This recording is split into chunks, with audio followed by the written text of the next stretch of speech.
Selamat datang di modul Menarik dan Terlibat dengan Customer. Pada video ini kita akan membahas teori membuat customer persona. Mari kita mulai dengan membahas komponen apa saja yang diperlukan untuk membuat customer persona. Berikut komponen customer persona yang diperlukan. Pertama, who atau karakteristik. Kedua, goal atau apa yang ingin dicapai. Dan ketiga, barrier atau pain point, yaitu apa yang menghalangi mereka mencapai tujuan. Mari kita bahas satu persatu pada slide berikutnya. Untuk mengetahui who, kita perlu melakukan riset pelanggan. Untuk menyusun customer persona, diperlukan data aktual tentang pelanggan ideal Anda. Jadi, perlu melakukan penelitian dalam mengumpulkan informasi. Berikut beberapa cara untuk melakukan penelitian. Pertama, meninjau data pelanggan. Gunakan data pelanggan yang sudah ada. Tinjau untuk informasi seperti demografi, lokasi, riwayat penjualan, dan catatan customer service. Kedua, melakukan wawancara. Pertimbangkan untuk mewawancari pelanggan secara langsung tentang pengalaman mereka dengan produk atau layanan.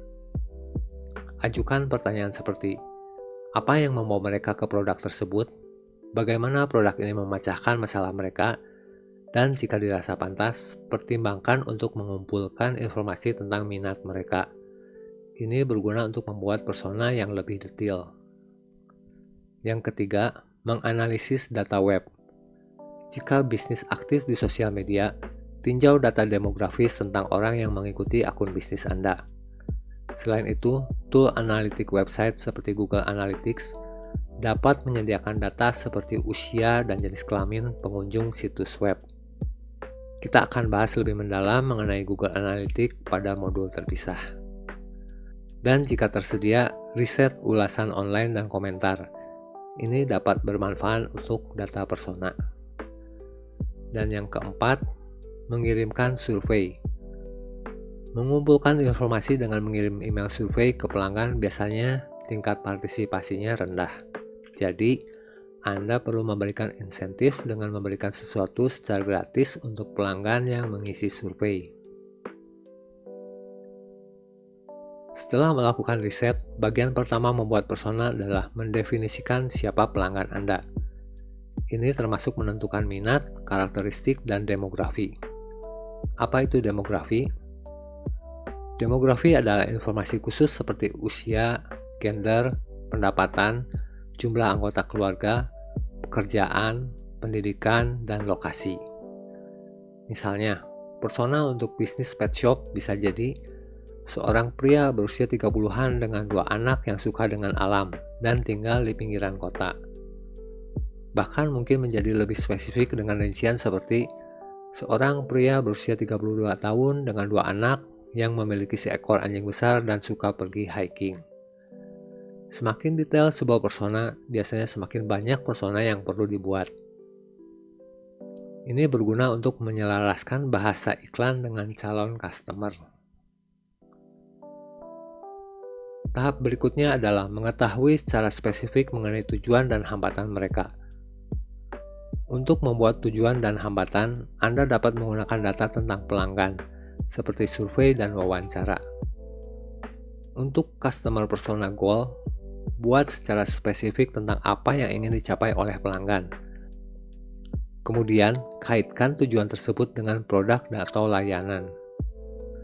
Kita gunakan contoh bisnis merawat taman, di mana tujuan pelanggan adalah menginginkan tanaman yang tampak bagus.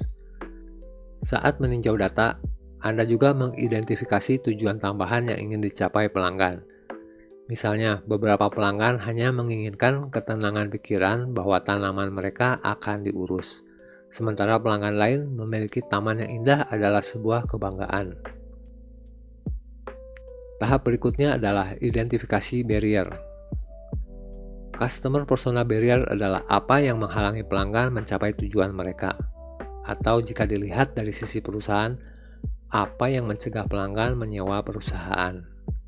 Sekali lagi, tinjau data pelanggan, termasuk survei dan wawancara.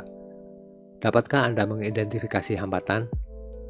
Melanjutkan contoh bisnis taman di atas, saat meninjau survei pelanggan, Anda melihat beberapa hambatan berulang.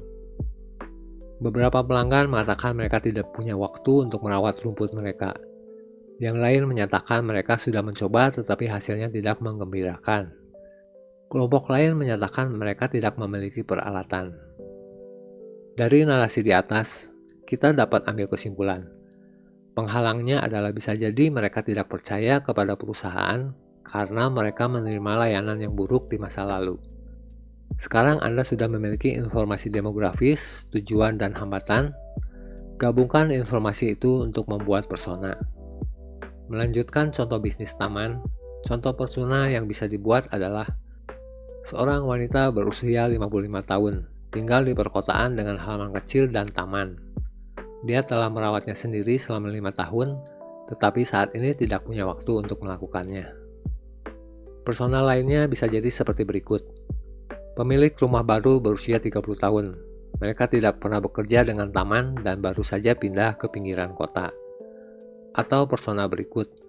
Berusia 27 tahun, memiliki budget tertentu, dan tinggal di daerah pedesaan. Mereka mencoba membawa taman sederhana untuk mengikuti aturan setempat. Setelah selesai membuat persona, apa yang Anda lakukan dengan mereka?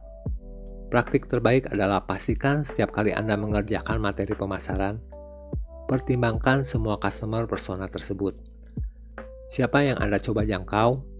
Visual apa yang menarik bagi mereka? Pesan apa yang menarik bagi mereka? Platform online apa yang mereka gunakan? Jadi itulah manfaat persona.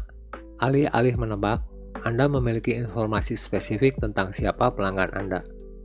Anda tahu apa yang ingin mereka capai dan apa yang menahan mereka mencapai tujuan tersebut. Customer persona mungkin tampak seperti pekerjaan tambahan, tetapi mereka sangat berguna. Karena pemasaran yang sukses dimulai dengan mengenal pelanggan dengan baik. Sampai jumpa di video berikutnya, praktek membuat customer persona.